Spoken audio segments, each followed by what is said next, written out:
about? I was thinking the other day about people I didn't meet that I'd like to have met, and one person was Nat King Cole.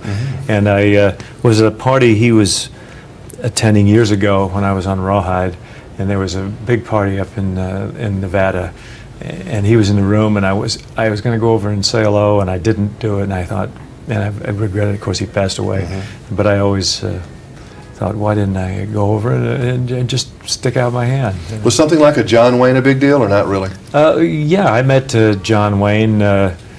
Actually, he came to a tennis tournament that I put on in Pebble Beach, and his wife was a big But you were a star by that point. Yeah, I had been playing in films. No, I didn't meet him when I was unknown. At that, I didn't have that pleasure. I'd never met most of those guys. Gary Cooper, I think when I was doing Rawhide, some people like that.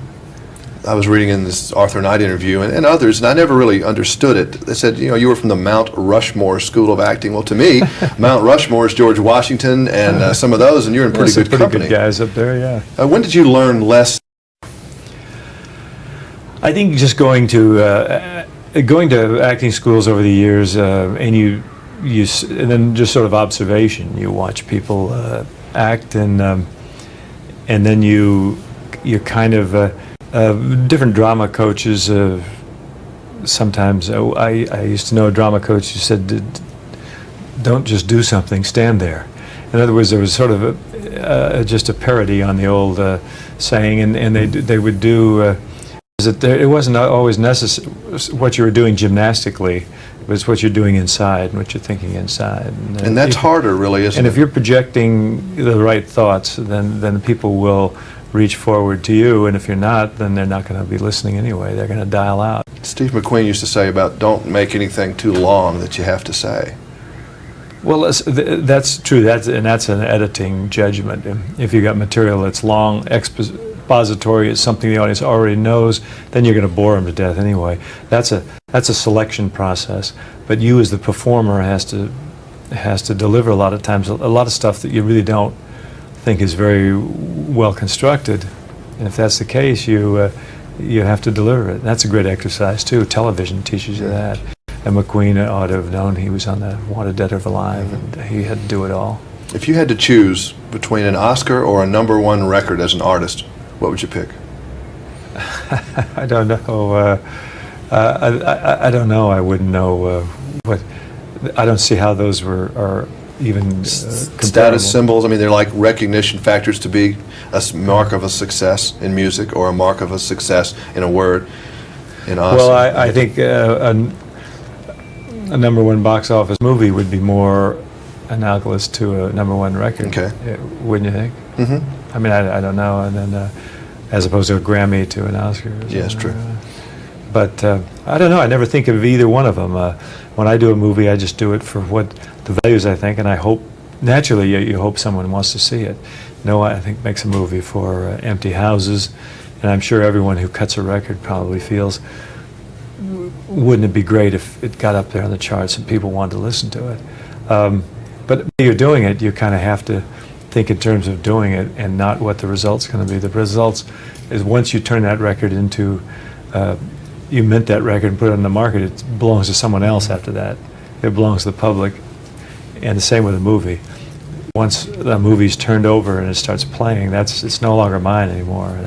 Music is a great love for you. I mean, I was reading back, you were playing piano really for money and beer at the age of 17 at the Omar Club. Very little money and a lot of beer, yeah. The Omar Club in Oakland, yeah. Those were some great days, and we were just a bunch of kids. But you still enjoy picking, I think, and like you wrote the theme for this film? Yeah, I did it on piano. I wrote it with a guitar in mind, but I did it on piano. But I fool around a little bit, but I'm sort of a jack of all trades, master of none in that area. I don't. I haven't really built up any chops for playing in a long time. But it's fun for you, right? It is relaxing. Fun, yeah. Oh, I love it. I love music. I love all kinds of music. I love jazz very much, and I love country music and pop music, swing. Actually, were David Frizzell and Shelley West Boss there for a while? That's true. That's true. Vivo Records. Went on a wonderful record, God Made Oklahoma. That was was a great record. Record company boss Clint Eastwood, so they liked that. That was a big status thing for them in Nashville. What is your relationship with Clint Eastwood movies of the past? I know you must catch them when you dial around on television. I don't linger with him when I dial around on television because I've already seen him or lived him. So it's a little different for me. I don't know what the relationship is. There is no relationship. That's the past, and I've done those movies, and it was a great time when we did it. Once in a great while, it's fun to sit down, look at one, and see how it holds up. How does this hold up? How would you do it if you were doing it today? Sometimes it surprises you. My favorite, and I have them on Laserdisc, and I do watch them periodically, are the Dirty Harry series. It doesn't matter if it's Dirty Harry, Magnum Force, one of the 3 or 4 films. As you look back on those things, I mean, he's retired now, I guess, in your mind, right? He's done. We're not seeing Harry anymore. He's out fly fishing somewhere. He's gone away. Harry is gone away. Hanging out in the hills, yeah. He was a good character, though, a very powerful character that meant a lot to a lot of people. Did you ever really figure out why everybody just bit into Harry so much? I think he was a guy who just fought the system, fought the bureaucracies of today, and people like that because everybody's frustrated about the bureaucracy of today. Every time you go make an application and wait in a line for a government deal or a driver's license or the post office or whatever, we're always mired down in bureaucracy, and to have a guy who is speaking out for the average person, and also he was concerned about the rights of victims of violent crime, which is a topic that never is ageless. I got a kick out of seeing that somebody in the Philippines wanted as a training film, Dirty Harry. Yeah, I well, thought there that was was some an interesting rumor of concept. that. Yeah, there was some rumor of that back in the 70s that they were using it as a training film. But your westerns have always been very honest. Unforgiven is an honest western, in that I think those people pretty much probably existed. Everybody in that film, and it wasn't really a Hollywood-looking thing like Miss Kitty in Gunsmoke was. I mean, these people are real in this movie. well, we tried very hard to keep it that way. I tried very hard in the sets, in the art direction. It was inherent in the script as far as the characters, the characters, the various flaws the characters all have. And also I hired people who didn't care about wearing a lot of makeup and what have you, and they were not afraid to be a little off. The anti-hero thing always comes up. I mean, you still want a guy that, unlike John Wayne, who will kill somebody rather coldly.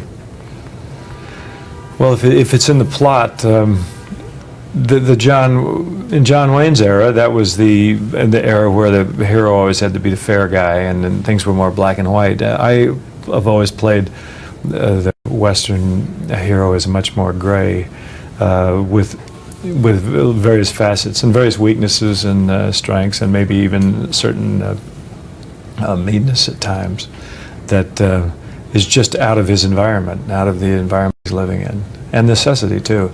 People didn't walk out in the street like they do on a television Western and stand there back and forth and then wait for the other guy to draw a pistol on him. It's just doesn't make sense. Do you have really, I know it's really hard to analyze what you do, but I mean, I was asking other actors about, you're behind the camera and you're a certain personality. You jump out there, then you can shake really very quickly and get into something very emotional. You have any idea how you do that, or it just happens? It's just a question of technique, the acting technique. You've learned over the years how to throw yourself into certain things, what thoughts to think to get yourself into a certain state, and then also you have to learn to get out of it fast if you're performing as a director as well. Did you ever carry any of these people home, Harry or some of the Lone Stranger things, when you were younger? Yeah, I think when I was younger, but I try not to. You try to, snap the switch and go out. And if you carry this stuff around with you, it's going to beat you to death. Well, I know that these are not the most pleasurable experiences for you, and I hope you've survived the day of the press. I have. Some of us love you, Well, the character of William Money, if I had to carry that around with me and carry his demons along with me in my home life while I'm making the film, I'd be a pretty miserable person to get along with. Well, we're all loving you down in Nashville and all over. Thanks. Thank you. Tell everybody hello for you. Give my best to Nashville, yeah. I will. Thank you. Yeah, great. All right. Very good.